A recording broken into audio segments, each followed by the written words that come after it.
কি ব্যাপার, তোমার হাতে লাঠি কেন? তোমাকে পিটাবো দেখি। কি বলো না বলো, তুমি বাসর রাতে আমাকে পিটাবা? তাহলে তো নিউজ হয়ে যাবে। বাসর রাতে বউয়ের হাতে নির্যাতিত বর। ডোন্ট বি এতটা বর্বর। বর্বর আমি নাকি তুমি? বিয়ের দিনে এরকম কিপটামি করার কোনো দরকার ছিল তোমার? আমার মান সম্মান একদম ধুলায় মিশাইছো তুমি। এমনিতে আমাদের প্রেমের বিয়ে, বাসায় এত বলে টলে আমি ম্যানেজ করছি, আর তুমি বিয়ের দিনে একটার পর একটা সিন ক্রিয়েট করছো। আচ্ছা, কোথায় সিন ক্রিয়েট করলাম আমি? এই গেটের মধ্যে যে ডাকাতটা ছিল আমার টাকা নেওয়ার জন্য, ওদের হাত থেকে বাঁচার জন্য জাস্ট ছদ্মবেশে ঢুকলাম। আর একটু পর পর একটা করে ফ্যামিলি রিচুয়ালের নামে যে পকেট খসানোর ধান্দা, সেখানে বাঁচার জন্য বিভিন্ন কৌশল অবলম্বন করছি। দোষের কি এটা? আচ্ছা, কি হতো গেটে কয়েকটা টাকা, কয়েক হাজার টাকা ওই ছেলে মেয়েদের দিলে কি হতো?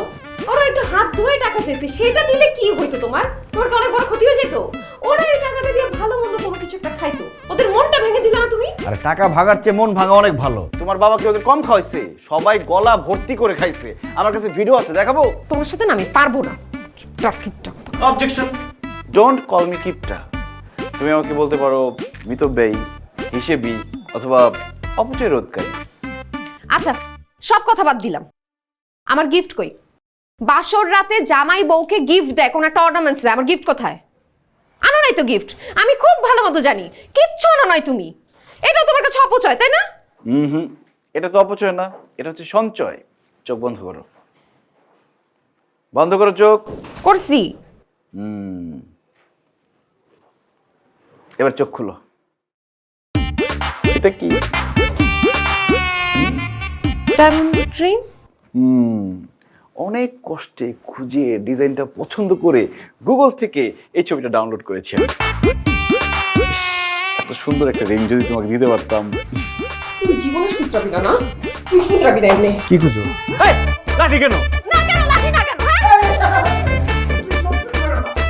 সত্যি সত্যি পারবো না মানে?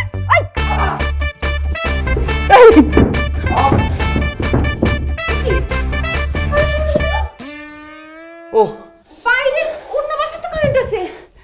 আমার মনে হয় মিটারের কার্ড শেষ হয়ে গেছে। মিটারের কার্ড শেষ হয়ে গেছে? আজকে আমাদের বাসর রাত, মিটারে তুমি টাকা ভরে রাখবে না?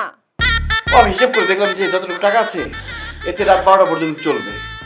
আর বাসর রাত তো শুরু হবে রাত 12টার পরেই, তখন তো লাইট এমনি বন্ধ করা লাগবে। ভালো হয়েছে না, অটো বন্ধ হয়ে গেছে। আসো আমরা বাসর ঘরের কার্যক্রম শুরু করি। তোর বাসর ঘর কোন আমি ছুটাই দিছি। মারতেছো কেন? ও মা!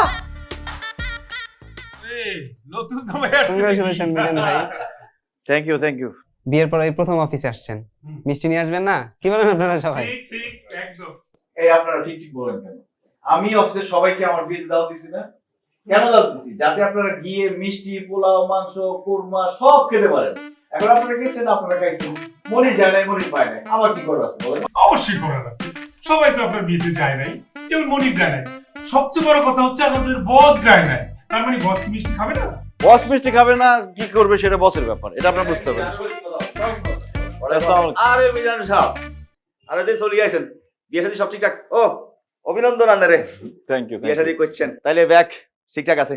হাতে কি স্যার, নতুন বিয়ে করলাম, আপনার জন্য মিষ্টি নিয়ে আসছি স্যার। মিষ্টি? জি, 4 পিস, একটা খেয়ে দেখবেন? না না না, ঠিক আছে, রাখেন রাখেন রাখেন। মিষ্টি এনেছে না তো বিরাট ব্যাপার, আন্নে আনলে 4 পিস মিষ্টি লয়ে আইছে। দেন তো মিষ্টি দিয়ে তো কাম হইতো না মিজান সাহেব, আন্নারে বিরিয়ানি খাওয়াই দেবো। বিরিয়ানি খাওয়াবো আপনাকে? বিরিয়ানি খাওয়াইতে হইব আপনারে। স্যার, আপনার সাথে বিড়িটা যায় না, আমি সিগারেট এনে দিই। মিজান সাহেব, আপনার কিছু কথা বুঝতেছেন না। আয় কইতেছি মিজান সাহেব রে বিরিয়ানি খাওয়াইতে, বিরিয়ানি কোরমা পোলাও, ওই যে গাছি বিরিয়ানি, যে মোরগ পোলাও, বুঝছেন নি? আরে বিরিয়ানি খাওয়াইতে ইনশাল্লাহ। ইনশাল্লাহ করে তো। ফারুক সাহেব স্যার, আপনি একটা কাম করেন, আজ্জা লাঞ্চ টাইমে ব্যাকের লাই আপনি বিরিয়ানির ব্যবস্থা করেন, লগে ফল ফ্রুট জর্দাবাদ যা যা লাগে ব্যাকেরে খাওয়াবেন। আজ্জা এটা স্পন্সর করবো আমাকে মিজান সাহেব। মিজান সাহেব রাজি দিশার কইছে, বুঝছেন নি? তাহলে ঠিক আছে ফারুক সাহেব, আপনি মিজান সাহেবরে লগে কথা কই, বিল টিল যা লাগে মিজান সাহেব বিলের ব্যবস্থা করে দিয়েন, ফারুক সাহেবের লগে কোঅপারেট করেন, বুঝছেন নি? এই মনির সাহেব ঠিকঠাক আছে নি? ব্যাগ বিরিয়ানি ব্যবস্থা হয়ে বাইজা লাঞ্চে। হ্যাঁ, তাহলে আপনি এখানে অফিসে আইয়েন, আমরা আর রুমে আইয়েন। স্যার, থ্যাংক ইউ বলেন কেন? আপনাদের খাওয়াইছেন আমার শ্বশুর বাড়িতে নিয়ে, আবার খাইতে হবে বিরিয়ানি? এক বিয়ের খাবার কয়বার খাবেন আপনারা? আশ্চর্য। মানে স্যার খাবে ঠিক আছে, আপনার সাথে খাই খাই শুরু করবো। এই তুমি যাও, সরো তো। যাও।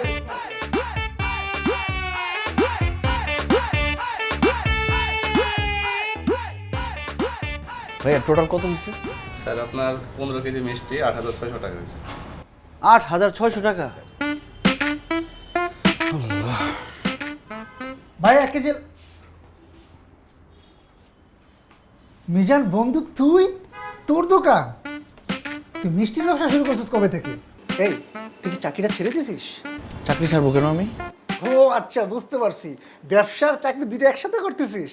আরে ব্যবসা করবো কোত্থেকে? আরে তাইলে এত মিষ্টি দিয়ে তুই কি করবি? গোসল করব। তোর কোনো সমস্যা? বন্ধু রাগ করতেছিস কেন? আমি তো জানার জন্য বললাম। বিয়ে করার পর থেকে নিজের পিঁপড়া মনে হচ্ছে। যেখানেই যাচ্ছি বিয়ের মিষ্টি কই, বিয়ের মিষ্টি কই, বিয়ের মিষ্টি কই, মনে হচ্ছে আমি মিষ্টির দোকান দিয়ে বসছি। তো তুই বিয়ে করেছিস, মিষ্টি খাওয়াবি না মানুষকে? দোস্ত খুব ঝামেলার মধ্যে আছি। 2 দিন পর পর এখানে দাওয়াত, সেখানে দাওয়াত, একটা ছোটখাটো সুপার মল নিয়ে দাওয়াত খাইতে যাইতে হয়, এক্সট্রা খরচ, বিরক্তিকর। আচ্ছা একটা কাজ কর, তুই হারায়া যা, লাপাত্তা হয়ে যা, হানিমুনে কিছু দিনের জন্য চলে যা, দেখবি লোকজন আর পাবে না, আর তোর খরচ করতে হবে না। তুই আরো খরচ বাড়ানোর বুদ্ধি দিতেছিস না? বেলকনিতে বৈশা হানি খাবো আর মন দেখবো, হানিমুন হয়ে যাবে, এক্সট্রা খরচের কোনো দরকার নেই। মিষ্টি নিবি নাকি? ওই না, ওই 1 কেজি লাড্ডু নিতে আসছিলাম। তো লাড্ডুর দামটা আমি দিয়ে দিচ্ছি, কারণ সবাইকে খাওয়াচ্ছি, তোরেও খাওয়াই বিয়ের মিষ্টি। মানে বন্ধু তুই আমারে মিষ্টি মানে লাড্ডু কিনে দিবি? তো 2,000 টাকা পেয়েছি না, ওটা কাটা। ভাইয়া বিলটা একসাথে করেন তো। তোর পা ঠিক হয়ে গেছে, অ্যাক্সিডেন্ট হয়েছিল যে? হ্যাঁ, ওই যে এখন তো ব্যথা ট্যাথা কিছু নাই, মোটামুটি ঠিক হাঁটতে পারি। দেন। আরে বেটা, প্রথম মনে ছিল আমি জিতছি, আমি তো ঠকছি। আমার 1 কেজি লাড্ডুর দাম 420 টাকা, আর তুই এই 2,000 টাকা পাওনা কাটাই দিলি। পাওনা টাকা যে ফেরত পাইছো আলহামদুলিল্লাহ বল, আমরা আফসোস করতেছি। তুই মানুষ হয়ে যাবে, আগের মতো কিপটে রয়ে গেলি। 8,500 টাকা জায়গায় 9,000 টাকা খরচ হলো, কিপটা বলতেছে। তারপরে খাওয়াইলে মন ভরে না তোদের। বটবুড়ি মার্কা কথা কয় না, হ্যাঁ কি জীবন মরণের জ্যামে আছে, একটা ফোন দিয়ে দেহ কই আছে। এত অস্থির হয়ে যাচ্ছিস কেন? আসার টাইম হয়েছে, চলে আসবে। চলে আসছে মনে হয়।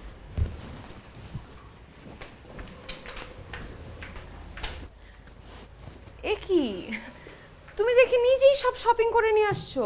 হ্যাঁ, আমার শ্যালকের জন্য শপিং করে নিয়ে আসলাম। দুরা ভাই, তুমি মার্কেট খুললো আইবে, তুমি আমার জানাই না ব্যাপারটা। আমি প্রথম ভাবছিলাম যে তোমাকে নিয়ে যাই শপিং করতে, বাইরে দেখলাম এত জ্যাম, রোদ, গরম, ভাবলাম আমার শালাটা একদম রোদ্রে পুরো কালো হয়ে যাবে। এই জন্য আমি নিজে কিনে নিয়ে আসলাম তোমার জন্য। দেখো